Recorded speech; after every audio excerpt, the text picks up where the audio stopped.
2026年8月13号，香港交易所跳出来一份财报，中芯国际单季营收第一次踩过30亿美元那条线，精确数字是30.06亿，同比多了36%，环比直接跳了2成，归到母公司股东口袋里的净利润4.79亿美元，比起去年同一个夏天多了2倍半还不止。厂呢，产能利用率93.7%，你在晶圆这行待过就知道，这个数字几乎就是满载，产线像被塞进一条开不停的高速公路，车灯一盏接一盏，没有空隙。你以为这就完了？还没。隔天电话会上，联合 CEO 赵海军用一种很平静、很伤人的口气丢出一句更刺耳的话：今年之内看不到降价的可能。2季度晶圆平均售价已经环比涨了5.7%，有些紧的产能从今年2、3月就开始跟客户重新谈价钱。3季度出的货会全部走新价格。被美国制裁了6年的公司 ，EUV 进不了门，先进设备被卡，零件、软件、人才流动全被盯着。按华盛顿当初写好的剧本，这家公司这会儿应该在病床上挂点滴，财报像讣文，股价像停尸间的温度计。结果它开始涨价了。你倒杯东西，今晚这笔账我们慢慢算。不是要替谁加油，也不是要吓谁，就是把聚光灯从发生了什么挪开，看看为什么一个看起来聪明的封锁，最后把卖方的笔交到了被封锁的人手里。你听完自己判断。6年前2020年12月18号，美国商务部把中芯国际丢进实体清单，10纳米及以下送进去的许可申请，默认答案就是拒绝。中芯跟荷兰 ASML 订过 EUV 前准备了，厂也留了位置。那台被称作先进制程心脏的机器，永远没有进上海那道门。再往前2个月，华为已经被切断台积电的代工。对岸最能养活先进产线的大客户和最能承接先进产线的大工厂，在同一段时间里被2把刀同时砍中。当时有一批报告逻辑干净的像手术刀，没有 EUV 就没有真正的7纳米，没有7纳米就追不上台积电，追不上台积电就只能在成熟制程跟人家砍价，砍到最后毛利率塌掉，扩产变成负债，人才跑光。一家晶圆厂会以一种很文明、很会计的方式被活活饿死。但问题就在这里，他们算对了技术，他们算错了市场。半导体这行死法通常不是实验室归零，是你的客户还有没有别的地方可以去。美国把一扇门焊死的时候，也把10几亿人的芯片需求连同那扇门一起焊进同一间屋子。屋子里能开炉、能量产、能被设计公司信任的厂不多，中芯国际刚好是那间屋子里，块头最大，制程最完整，政治上最被需要的那一个。谁也没想到这个决定成了日后的伏笔。要讲中芯镜头，得先拉回2000年，上海一张几乎空白的晶圆地图，有一个人从台湾过去，叫张汝京，德州仪器出来的，在台湾做过4大晶圆代工圈。后来常有人讲2个张，一个是新竹的张忠谋，把台积电做成全世界的代工信仰；一个是张汝京跑到黄浦江边，想把同一套梦用更快的速度种进对岸的地里。张汝京带了一批台湾工程师，速度快，胆子大，客户椅子还没坐热，厂房已经在涨。对岸要的就是这个，把台积电那套搬过来，越快越好。可你要复制台积电人才、制程、客户导入的方法，很难凭空长出来。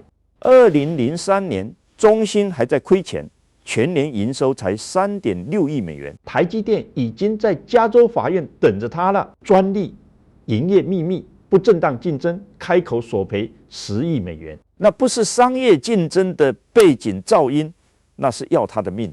2005年第一轮和解1.75亿美元，中芯承认拿到过台积电的信息。张汝京以为风暴过去了，谁也没想到这个决定成了日后的伏笔。1年半后，台积电再告，时间总是卡在中芯要融资的前夜。2009年，加州陪审团认定61项指控成立，和解条件更狠，再赔2亿美元，再交出大约10%的股权。还有一句话没有印在新闻稿里，圈内人都懂。张汝京必须走，创办人用个人原因4个字离开自己拉起来的场。你要是觉得这只是一场专利战，那你低估了新竹的记忆力。台积电要的不只是钱，他要让后来者看清楚这条路上的地图不是免费的。张汝京走了之后，中芯的大门对台湾人才反而开得更大。王林国、邱慈云、蒋尚义。2017年。一个更刺眼的名字出现了，梁孟松，台积电出来的研发猛将，去三星帮三星14纳米一度抢在台积电前面，然后再进中芯当联合 CEO。他不是来养老的，他是来追先进制程的。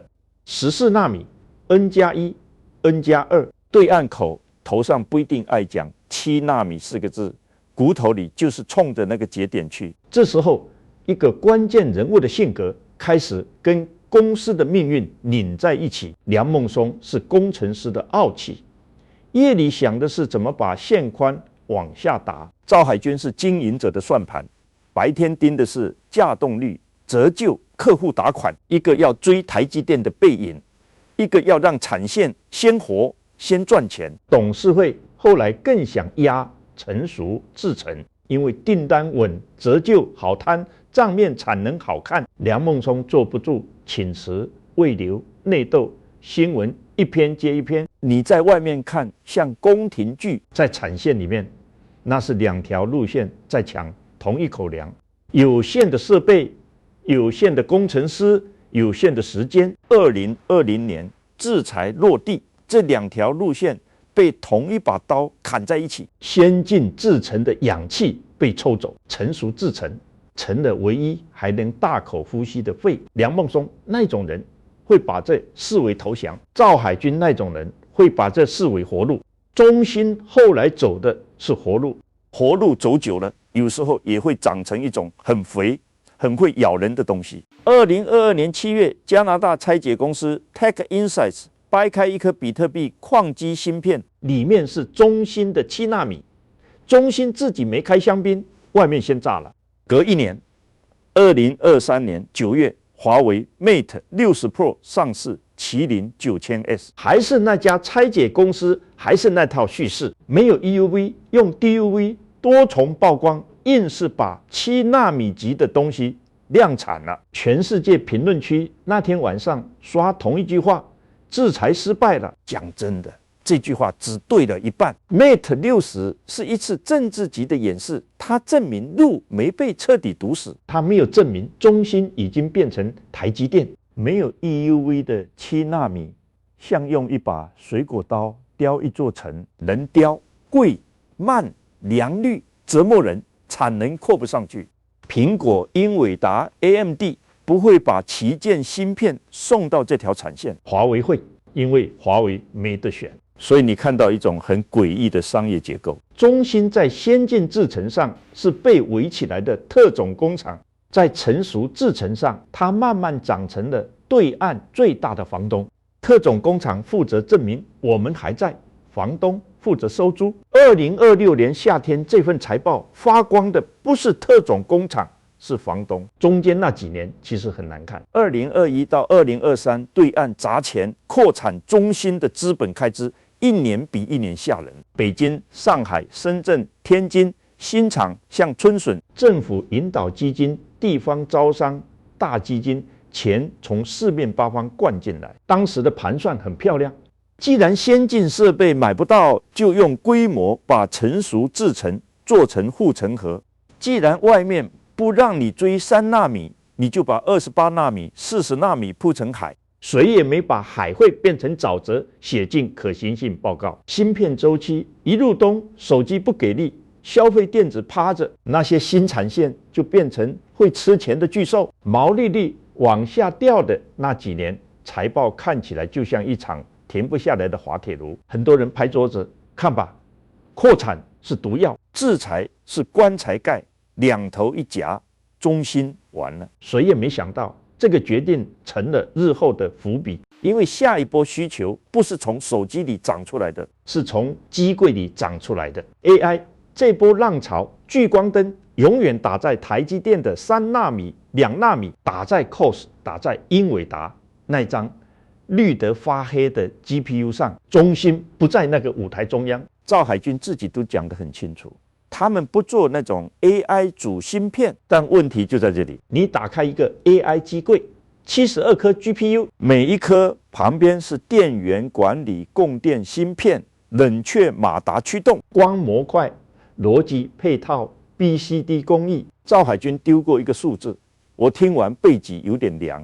一个机柜光电源管理料号可能堆到16000多个，不是口号，是一板一板上要焊上去，一颗一颗要流片的真实硅片，这些东西很多不是5纳米的细，是成熟制成的饭碗。8英寸、40纳米、28纳米模拟电源，过去大家瞧不上，说这是老人制程，是西洋产线，是给不起先进制程的人在混。AI 一来，老人制程突然变成瓶颈。赵海军还讲过一层更容易被忽略的传导，真正最缺的是2头，一头是跟算力板绑在一起的模拟电源 BCD， 另一头是外面已经排不到的配套逻辑，夹在中间的40纳米、28纳米。本来是消费电子的常规饭碗，现在吃到的是溢出。2头先被 AI 填满，装不下的需求往中间流，涨价的趋势也就跟着流。手机、电视、显示器、PC， 如果明年真的回魂，供应链会发现自己站在一个更尴尬的位置。现在不锁产能，明年可能既拿不到货，又得吃更贵的价，于是有人开始提前排队，排队本身就会把价格顶住。这不是信心喊出来的，这是恐惧排出来的。海外厂的产能先被高毛利的 AI 相关订单塞满，手机芯片、显示驱动、传统专用存储在外面开始抢不到位置，订单回流。对岸的互联网公司把硬件投资往上砸，数据中心配套芯片的下线量，连中芯自己都说超出他们年初的预测。工业和汽车那一块，收入占比从1季度的14%爬到16.5%，消费电子还是大头，可真正把价格顶起来的是那些跟算力板绑在一起，缺一颗就整柜点不亮的配套芯片。产能利用率，去年第2季92.5%，今年第1季93.1%，第2季93.7%，第3季指引把新增产能算进去，也要顶在95%附近。晶圆厂这行利用率过90%，厂长的笑容会跟财务长的笑容叠在一起，因为固定成本被摊薄了，每一片出去的硅开始有资格谈价钱。2季度出货286.9万片，按8英寸约当环比多14.4%，12英寸已经占到将近80%月产能，拉到大约109.7万片。资本开支单季18.36亿美元，还在买未来。可现在厂是满的，厂一满，价格表就不再是求人的菜单，它会变成武器。中国区收入占比走到大约90%，美国剩8%上下。一家曾经想做全球代工厂的公司，客户地图被画成了一张国内地图。你可以说这是国产替代的胜利，你也可以说这是把所有鸡蛋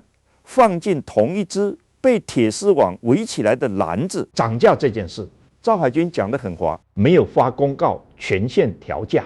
今年2、3月，针对最紧的产能，一家一家跟客户谈 AI 配套部分模拟，手机面板驱动，客户日子不好过，先不涨，共度难关。他讲了一句特别台湾董事会也听得懂的话：中兴永远不是第一个涨价的，也不是涨最高的，质量已经到业界第一梯队，价钱还明显低于第一梯队的那些产品，就要跟客户要一个合理的价格取向。你听这句话像谦虚，你把它放回供需里看，那是定价权的语言。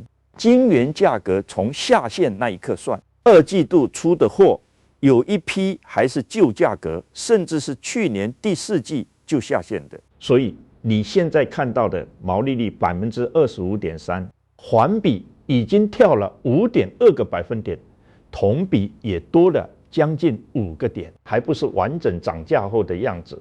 赵海军算过一笔更次的账，扣掉折旧，增加大约4%的拖累，二季度毛利率其实相当于往上抬了9到10个点，还没算利息税、折旧摊销之前的利润率，环比跳了将近13个点，来到7%。三季度指引营收再往上2%到4%，毛利率26%到28%。订单已经看到第四季，讲白了，他们现在的死局不是没订单，是订单多到要做选择，产能分给谁，谁先出货，谁愿意加钱。有客户喊的越快越好，越多越好，中兴就把快到出货的批次往前抽，新投片往后挪，这不是求着人家下单的姿势，这是房东在挑房客。为什么被制裁这么多年反而能涨？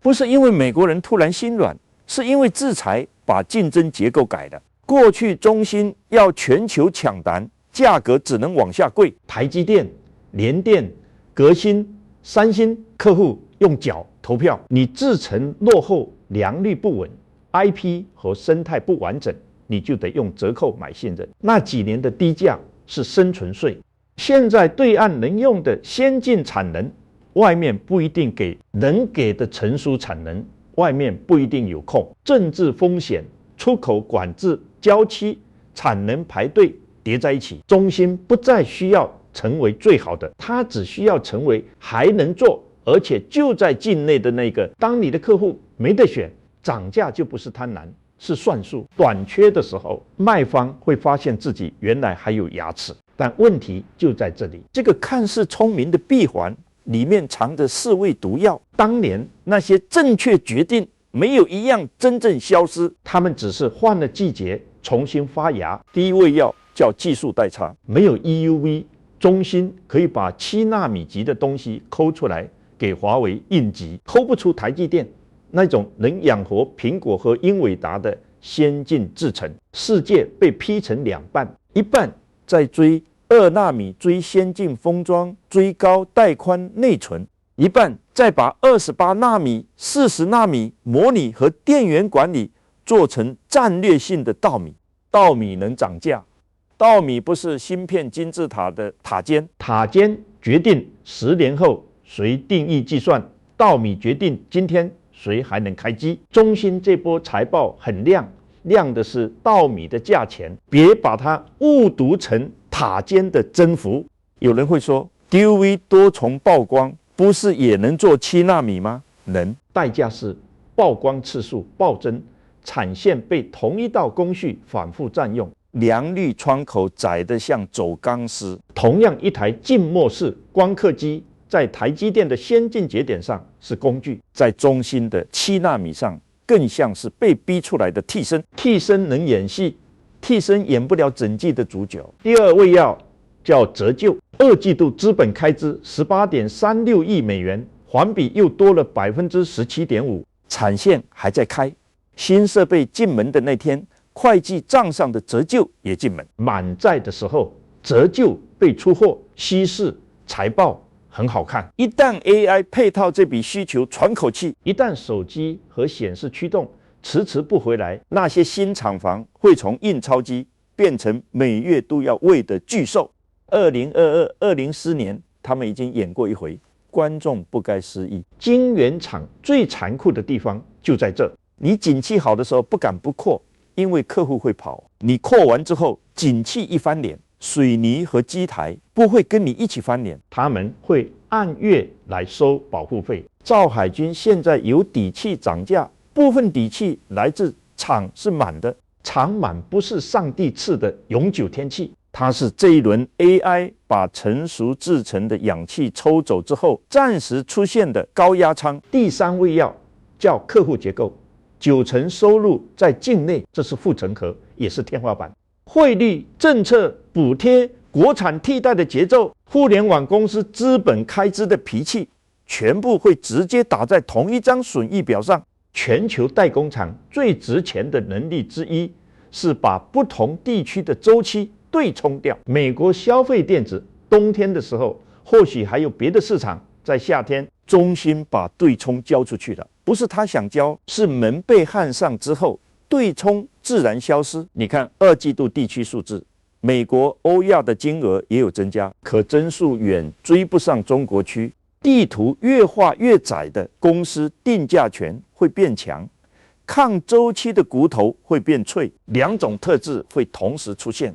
很多人只愿意看前半句。第四味药藏在人性里，梁孟松那种人会把命压在先进制程上，因为工程师无法忍受我们只是成熟制程的房东。赵海军这种人会把命压在价动率和价格上，因为经营者无法忍受空厂房。两个人都对，两个人都可能把公司带进沟。中芯后来走的是赵海军这条路，不跟台积电比谁更先进，跟时间比谁更能把现有产能卖出好价钱。这条路让2026年的夏天财报发光，这条路也可能让他在下一个技术台阶上慢慢变成一个很会赚钱的被锁死的巨物。性格即命运这句话用在创始人身上很浪漫，用在晶圆厂身上很会计。会计不会被浪漫说服，会计只问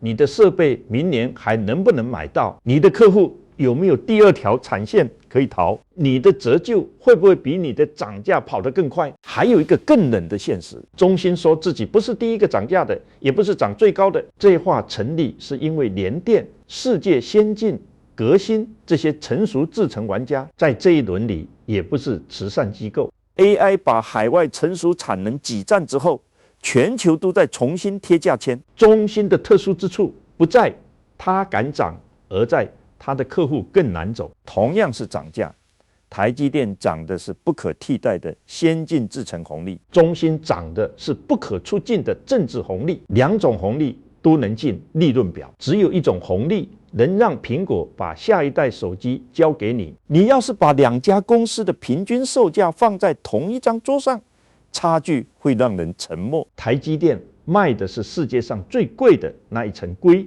中芯卖的是对岸现在还买得到、还来得及交货的那一层硅。价格往上走，不代表两层硅变成了同一层，它只说明在被围起来的那一层里，买方开始排队，卖方开始开口。华为和中芯之间还有一层更不适合拿来喊口号的关系，外面越卡，两边越必须绑在一起。华为需要一条不会突然被抽走的产线，中芯需要一个愿意用还不完美的先进制程，并且能把整机卖出去的客户。这不是自由市场上的双向选择，这是两个人被锁进同一间密室之后，发现对方是唯一还能对话的人。密室里的合作可以很深，深到做出 Mate 60那种让全世界拆机的夜晚。密室里的合作也可以很贵，贵到每一片晶圆都带着政治溢价、良率折损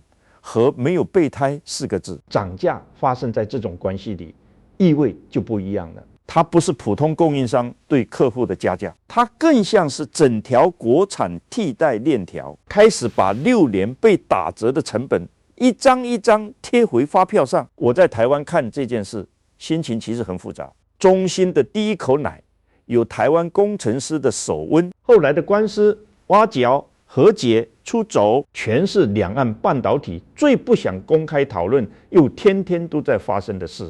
新竹把晶圆代工做成世界的标准答案，上海把同一套答案放进另一套政治气候里，长成了另外一个物种。这个物种会赚钱，会涨价，会在制裁的铁丝网后面把利用率顶到93.7%。它仍然不是台积电，它也不需要在2026年的这个夏天成为台积电，它只需要成为对岸唯一够大、够稳、够被政策拖住的那张金圆床。床一稀缺，租金就上涨，如此而已。美国人以为自己在锁门，他们同时在盖温室，温室里的温度、湿度、客户全是被规定好的，植物不会死，植物会按温室的规则长得又肥又贵。你问这算不算成功？要先问你的成功是什么。若成功是让对岸做不出英伟达那种东西，目前看起来门还在；若成功是让对岸的晶圆厂活不下去，这份30亿美元的季报就是一张很响的耳光，涨价是这份耳光上最刺的那一下。他在说短缺已经轮到卖方定价了，可卖方定价从来不是故事的结局，它是下一章冲突的开场。客户会忍，会转移，会逼国产设备、国产材料、国产设计工具再往前走。美国会不会把管制再拧紧一圈？荷兰和日本会不会把售后、零件、软件更新再卡一层？没有人敢拍胸脯。中芯今天能涨，是因为2026年的 AI 把成熟制成的氧气抽走了。氧气会不会一直这么稀？这不是一份财报能回答的，更不是一句国产替代胜利了能盖住的。所以我比较不想问中芯是不是赢了。赢这种字用在被焊进温室的公司身上会显得太便宜。我想问的是另外一件事，当一家晶圆厂只能卖给一个国家，而那个国家在很多关键芯片上又只能买它，你看到的究竟是一个工业体系的韧性，还是工业史上最昂贵的一间温室？温室里的花可以开得很艳，也可以开得只剩下一种颜色。今晚看到这里，你觉得中芯这波涨价是破局，还是把裂痕焊得更死？评论区见。